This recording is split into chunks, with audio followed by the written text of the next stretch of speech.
Transformed by Kristin Holland.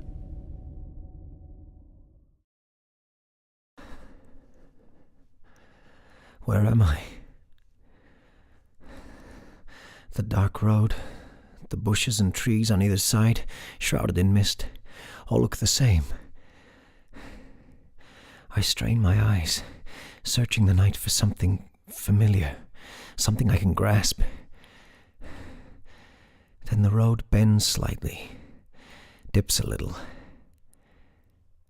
and that's when I see the light. It has a warm orange glow, and I know that I must reach it. If I reach the light, everything will be okay. I stagger through the mist, trying to remember what happened. A cold wind tugs at the branches of the trees and scatters the autumn leaves. I sense movement behind me and spin around, but see nothing. I hurry towards the light, confused as it fragments into 1,000 glimmering specks, dancing on the horizon. How long have I been walking? The leaves crunch beneath my feet as I hasten along the side of the road. Then a twig snaps behind me. I stop abruptly and hear a leaf rustle before silence falls. I look round. Is that a shadow? A darker shade of black against the night? I step up my pace, desperate now to reach the light. Walking, I hear sounds behind me. When I stop, they stop. When I move forward, they start up again. I hurry on, sure I feel eyes burning into my back. I break into a run, not slowing until I reach the edge of town. As I head towards the houses, I see the source of the points of light. Not what I expected. They shimmer in 100 carved pumpkins, orange teeth casting strange dark shapes on the wood of porches and the grey wetness of paving stone. The shadow behind me forgotten, I wonder at the intricate forms of dark and light dancing before my eyes. Not sure now which way to go.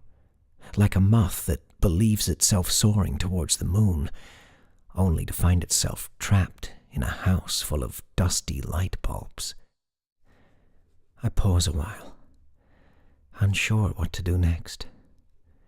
I cringe as a shriek pierces the night, and footsteps grow and echo in my ears. Excited voices are coming closer. I cower behind a tree, uncertain. The trick-or-treaters pass, and I breathe easy. I move on, and hear that crunch of trampled leaves behind me. The shadow! How could I have forgotten the shadow? I scour the street and think I see movement in the bushes to the right. I move off fast. More youths approach. I look for somewhere to hide, but it's too late. They're upon me, laughing and shouting. "Nice costume!" I lower my eyes and keep moving. They pass by, staring. From all around, the twinkling lights distract me once more, and my mind wanders. I can't remember how I got here. I recall walking along the side of the road, with trees and bushes on either side. I close my eyes for a moment and try to see with my mind's eye. Glimpses of road, of trees and bushes, but they rushed by so quickly. I'm not walking. I'm driving. Of course, my car. The '69 Chevy convertible that I lovingly restored with my own hands, smoothing every screw, every piece of metal into its rightful place. It took me 5 years of weekends to turn the rusted hulk into a thing of beauty. Its cerulean blue and white, more worthy of an angel than of an ungainly, unspecial man like me. Where is my car?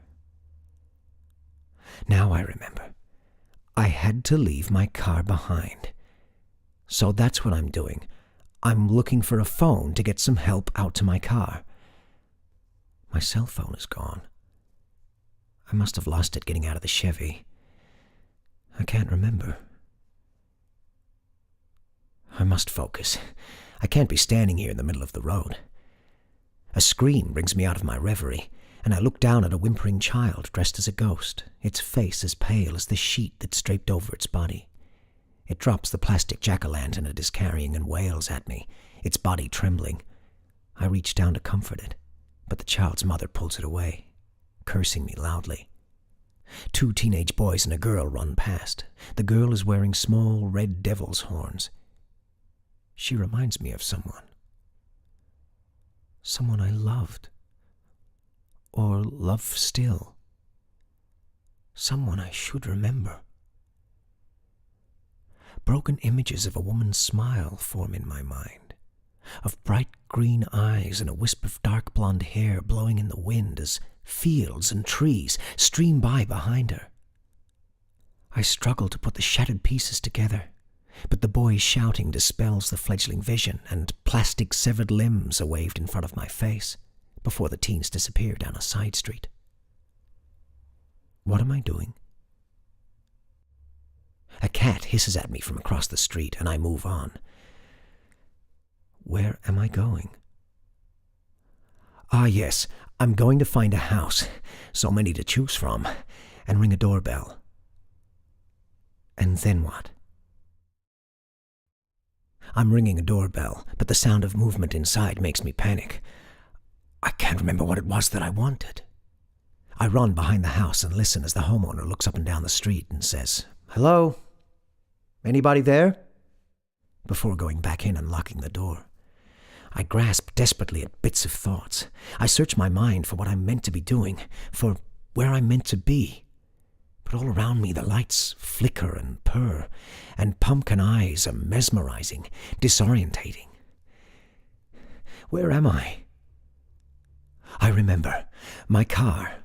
I need to call a garage to get my Chevy off the side of the road and get it fixed so that I can drive to the girl with the dark blonde hair and green eyes.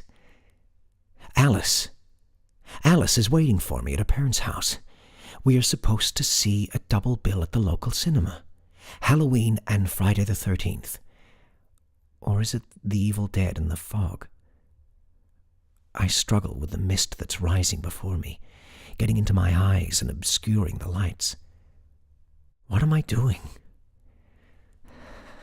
Focus. Oh yes, I need to find a house and ring a doorbell. I need to phone a garage and get the Chevy fixed so I can take Alice to see the Texas Chainsaw Massacre. Or is it The Exorcist? I concentrate hard and push the mist away. I walk to the house with the largest number of pumpkins lining the steps. Here the mist is weakest. The lights are fighting it, keeping it at bay. I ring the doorbell. The woman's smile fades. She looks startled, but then she smiles again. "Your costume," she tells me. "It's very gruesome. And aren't you a little old to be trick-or-treating?" I open my mouth to speak, but I forget what it is that I want to say. I rack my brain. Alice. Alice. The woman turns away. A tear runs down my cheek. The woman returns, holding a box of chocolates. I can't recall. I raise my hand, pleading for patience, pleading for her to wait while I remember, pleading for help. The woman's face changes. What's that smell? A distressed grimace distorts her mouth. The box slips from her hand and chocolates fall in all directions. She is staring at my extended hand, and then she starts to scream. I follow the woman's gaze. My hand has burst into flames, orange and yellow, licking up my arm. I look down at my body. I am a mass of open wounds and charred flesh. Still I burn. The mist thickens before my eyes until I no longer see the screaming woman. A wind starts to blow, whipping the mist into a spinning, howling vortex. Cold arms envelop me, holding me steady. strangely soothing against my burning skin. The shadow is whispering in my ear, telling me not to scream, telling me that nerve endings have burnt away and it doesn't really hurt. Hush now, it won't be much longer. I hurtle through the mist. The wind howls a crescendo and stops suddenly. There is a jolt. My muscles spasm, like that second between sleeping and waking, when you think you've been falling. But when you finally crash, it's into your own soft, familiar bed, and you never really fell at all. The mist clears. For the briefest moment, all is still. And then the burning begins again. I'm in my Chevy, speared to my seat by blackened metal. My hand burns on the steering wheel. My body burns in my seat. My world is flame. I open my mouth to scream, but the shadow's words resound in my ears. I look up and see it watching me through the windscreen. Behind it, there is light. Not the distracting orange glow that led me astray, but brilliant, white light. Light that I long for more than anything in the world. Anything except, perhaps,